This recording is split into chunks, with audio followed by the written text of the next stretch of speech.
KCN में आपका स्वागत है। मैं किंग हमीद। जब असदुद्दीन जी ने रामचंद्र जी और रामचंद्र के माता जी के ऊपर कमेंट किया था तो वह बहरा होकर कमेंट करे थे। क्या समझते हैं वो कि हम चुप बैठेंगे? जब बदकम्मा के ऊपर जब उसने कमेंट किया था, क्यों कमेंट किया उसने? आज इतना भड़क रहे हैं हम असदुद्दीन के ऊपर कमेंट करें, लेकिन वो हमारे रामचंद्र के ऊपर कमेंट करे। वो याद नहीं है जो भाइयों दोनों मिलकर कमेंट करें। अब चुप बैठने का वक्त नहीं है। हम इस्लाम पे कमेंट नहीं कर रहे, हम असदुद्दीन के बारे में कमेंट कर रहे हैं। हम लोग तो लिबास से नफरत है, मेरी दाढ़ी से नफरत है, टोपी से नफरत है, हिजाब से नफरत है, मेरे खाने से नफरत है, तो आपको मेरी वजूद से नफरत है।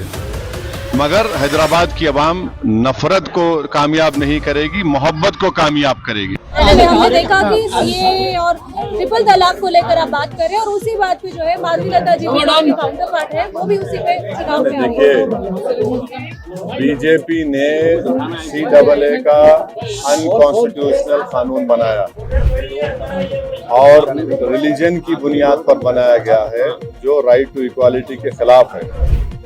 और इसीलिए मैंने उस कानून के बिल को पार्लियामेंट में फाड़ा था और हम उस वक्त भी खिलाफ थे, आज भी और कल भी रहेंगे। और हैदराबाद की पार्लियामेंट की जनता CAA के ऐसे काले कानून के खिलाफ वोट देकर तमाम पार्टीज को, बीजेपी को, दीगर पार्टियों को शिकस्त देगी, हराएगी। अभी जिस तरह से हम देख रहे हैं कि सब ये प्रचार कर रहे हैं, कांग्रेस के खुद के नेता भी ये कह रहे हैं कि फिरोज खान जैसे नेता कि पहले हम उनके खिलाफ लड़ रहे थे, अब उनके साथ लड़ने पर मजबूर। एक बात सुन लीजिए, हमारा इस चुनाव में किसी से अलायंस नहीं है। तेलंगाना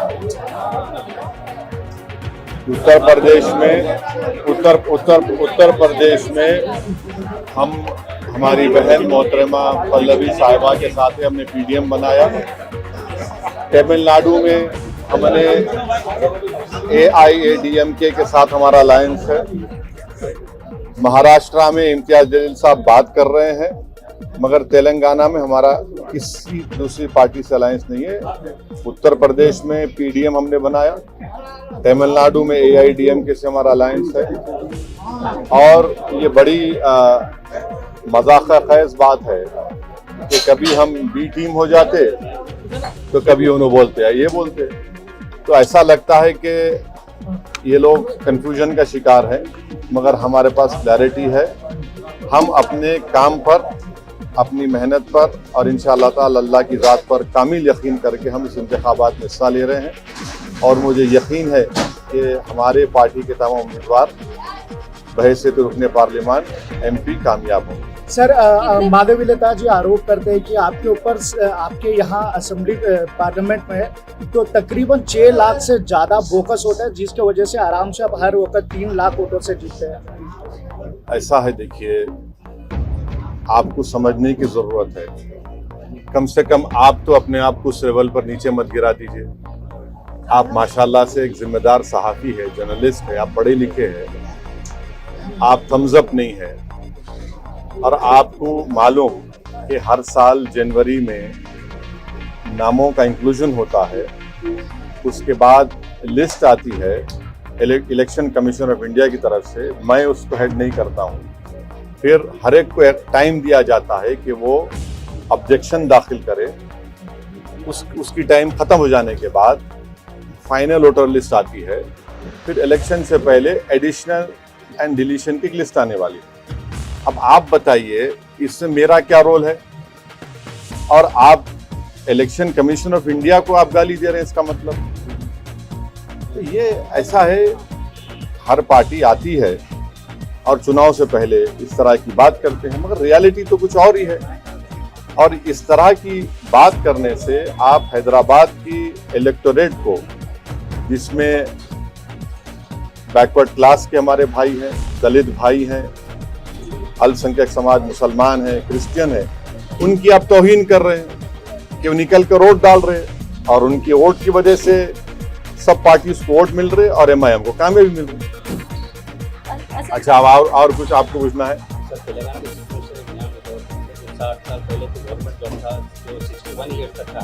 जो वैसे हुकूमत है, आप बता रहे थे 33 सर्विस होने के बाद उसे रिटायर कर दिया। नहीं, मैं उस बारे में पढ़ा नहीं अभी, पढ़ने के बाद ही मैं कोई तफसील बयान दे सकता हूँ, पढ़ा नहीं उस बारे में। सर ये एक मिनट, बीजेपी जो कैंडिडेट है वो आपके लिबास को लेकर कमेंट्स कर रहे हैं, वो दाढ़ी रखते हैं, मुश्त काटते हैं, कुर्ता ऊंचा पैजामा पहनते हैं, इससे कोई मुसलमान नहीं बनते हैं। मुसलमान की आइडेंटिटी।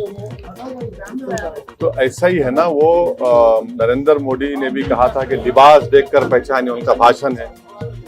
तो लिबास से नफरत है, मेरी दाढ़ी से नफरत है, टोपी से नफरत है, हिजाब से नफरत है, मेरे खाने से नफरत है, तो आपको मेरी वजूद से नफरत है। मगर हैदराबाद की आवाम नफरत को कामयाब नहीं करेगी, मोहब्बत को कामयाब करेगी। और जो लोग हमारी दाढ़ी के, हमारी टोपी के, हमारे हिजाब के, हमारी शनाख्त के, हमारे वजूद के खिलाफ है, जमहूरी तरीके से उनको एक बदतरीन शिकस्त देगी इंशाअल्लाह ताला। कौन, क्या मतलब आपका उसका? नहीं, उसका मतलब क्या है वो बोलो आप लगातार यहाँ से हाँ, तो आप ये बोलिए, लोकप्रिय बोलिए। हाँ, आप बोलिए, लोगों को हम लोग आवाम हमारे पसंद करती है, हमारे ये लफ्ज इस्तेमाल मत करिए हमारे बारे में। हाँ, थैंक यू। ऑपोजिशन किसको मानते हैं सर आपके खिलाफ? जो यहाँ पे देखिए, इलेक्शन जब आप लड़ते हैं तो आपके खिलाफ जो भी कैंडिडेट रहता है, आप उनके खिलाफ इलेक्शन लड़ते हैं और आपको जीतना है। तो जितने भी मद्दे मुकाबिल आएंगे हम उनके खिलाफ इलेक्शन लड़ेंगे। अब जाहिर है मैदान में बीजेपी भी है, कांग्रेस भी है, बीआरएस भी है, दीगर और छोटी बीजेपी, और ये सब लोग आ जाएंगे। तो हैदराबाद की आवाम ने हमेशा से यूनाइटेड तरीके से मुत्तहदा तौर पर मंजलिस को कामयाब किया है और इंशाल्लाह अब के बार मंजलिस को कामयाब करेंगे। और जैसा कि अभी आपने सवाल किया था कि हम आवाम से अपील कर रहे हैं हैदराबाद की कि CAA कानून के खिलाफ आप वोट दीजिए, महंगाई के खिलाफ आप वोट दीजिए, नौजवान जो बेरोजगारी उसका मुकद्दर बन गया, उनके रोजगार नहीं मिला, उसके खिलाफ वोट दीजिए, चीन हमारी जमीन पर कब्जा करके बैठा हुआ है, उसके खिलाफ आप वोट दीजिए। तो ये मुद्दे रहेंगे। सर, इजराइल को लेके मोदी सरकार ने एक एडवाइजरी जारी की है वहां पर जाने वालों को लेकर, इसके खिलाफ क्या कहना है? इजराइल के ताल्लुक से मैं आपको बताना चाहूंगा कि एक मिनट जरा, गवर्नमेंट ऑफ इंडिया ने खुद गवर्नमेंट ऑफ इजराइल से और गवर्नमेंट ऑफ इंडिया जो है मिलकर उन्होंने एक एग्रीमेंट साइन किया, नरेंद्र मोदी ने और इजराइल के प्राइम मिनिस्टर के साथ, और उन्होंने गवर्नमेंट टू गवर्नमेंट ये वहां पर यहाँ से इंडिया से वो लोग एम्प्लॉयज को लेके जा रहे हैं। मैं आपसे पूछना चाह रहा हूं कि जब गवर्नमेंट नरेंद्र मोदी की है तो वो इजरायली गवर्नमेंट से उनसे कॉन्ट्रैक्ट करके उनसे मंजूरी लेकर आप भारत से 6,000 इंडियन वर्कर्स ऑलरेडी इजराइल जा चुके हैं और आप एडवाइजरी देते हैं कि भाई अपना ख्याल रखिए। आप 6,000 भारत के नागरिकों को मौत के मुंह में भेजकर आप एडवाइजरी दे रहे हैं। ये किस तरह की इंसानियत है नरेंद्र मोदी सरकार की? आप फौरन नरेंद्र मोदी उन 6,000 भारत के सिटीजन्स को वापस बुलाइए। इजराइल की हुकूमत फलस्तीनियों के खिलाफ एक जेनोसाइड कर रही है। 30,000 लोग मारे गए। दुनिया में किसी भी वॉर में इतने बच्चे नहीं मारे गए जो मासूम 12, 14, 15,000 बच्चे मर गए वहां पर। और इजराइल जुल्म कर रहा है, इंटरनेशनल कोर्ट ऑफ जस्टिस में उसको वो जेनोसाइड कर रहा है। यूएन की रिपोर्ट है। तो हम भारत के प्रधानमंत्री से ये डिमांड करते हैं कि आप की गवर्नमेंट, इजराइल की गवर्नमेंट से मिलकर 6,000 भारतीय नागरिकों को आपने भिजाया। क्यों भिजाया? फौरन उनको बुलाइए वापस आप, और किसी को मत भिजाइए वहां। उनको आप मौत के कुएं में भेज रहे हैं, उनको आप, उनकी जान को खतरा है। तो ये कैसे सरकार खुद फैसिलिटेट करके भिजा रही है और एडवाइजरी दे रही है? सर, मणिपुर, लद्दाख और चीना बॉर्डर को लेकर आपने एक सवाल किया है, ट्वीट किया है, और आपने बोला है कि बॉर्डर पे टेरिटरी पे कितना तक पेट्रोलिंग हो पा रहा है, तो इसको लेकर क्या कहना है? देखिए, आप लोग जानते हैं, आप लोग बड़े बाशऊर लोग हैं। खुद लेह का एसपी जो है, लेह के जो सुप्रीडेंट ऑफ पुलिस है, डीजीपी कॉन्फ्रेंस, उन्होंने कहा कि 26 पेट्रोलिंग पॉइंट्स पर हम पेट्रोल नहीं कर पा रहे हैं। कितना झूठ बोलेंगे ये लोग? कहां गई इनकी इज्जत नफ्स, कहां गई उनका भारत से मोहब्बत? झूठ पे झूठ बोल रहे हैं। लेह का एसपी झूठ बोल रहा है तो उसको सस्पेंड करिए। फिर आप डीजीपी कॉन्फ्रेंस में कह रही है कि 26 पेट्रोलिंग पॉइंट पे हम नहीं जा सक रहे। 2000 स्क्वायर किलोमीटर डेप्सांग डेमचाक पे चीन कब्जा करके बैठा हुआ है और आप चीन के खिलाफ नरम रवैया अख्तियार कर रहे हैं। हो गया? लास्ट टाइम बीआरएस की सरकार थी, उन्होंने अच्छे खासे मास्टर प्लान्स लेके आए थे, तो आपको क्या लगता है कि वो प्लान्स कांग्रेस सरकार कंटिन्यू करेगी या बेहतर प्लान लेके आएगी? ये इंशाअल्लाह ताला, जहां तक डेवलपमेंट की बात है, हम डेवलपमेंट कराते आए हैं और करवाते रहेंगे। अभी आप देख रहे हैं कि जब हैदराबाद में आज से 4 साल पहले डेल्यूज आया था, तो जिस इलाके में आज हम पदयात्रा किए वो तकरीबन इलाका पानी में था, मगर पूरे सिटी में आप जीएचएमसी के लोगों से पूछिए, सबसे पहले नाला वाइडनिंग का कहीं काम हुआ यहाँ पर हुआ। चंद्रायन गुट्टे में तो उससे पहले अकबरुद्दीन ओवैसी कराए थे। हम लोग यहाँ की जनता का शुक्रगुजार हूं कि उन्होंने आगे बढ़कर अपने घर को दिए और बड़ा नाला हम यहाँ पर तामीर किए। अभी भी आगे 2-3 बिट्स बाकी हैं, तो डेवलपमेंट के ऊपर कोई कॉम्प्रोमाइज एमआईएम ने कभी किया ना करेंगे।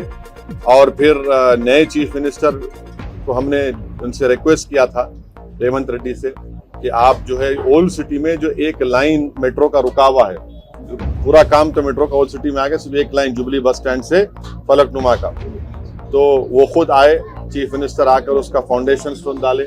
और फिर वो लोग एक एयरपोर्ट लाइन बना रहे हैं जो नागौल से एलबी नगर से, तो हमने उनसे रिक्वेस्ट की कि आप चंद्रायन गुट्टा पर उसका स्टेशन बनाइए। वो 3rd स्टेशन होगा, फिर यहाँ से मैलारदोपल्ली से जहाँ पर फिर एयरपोर्ट जाएगी।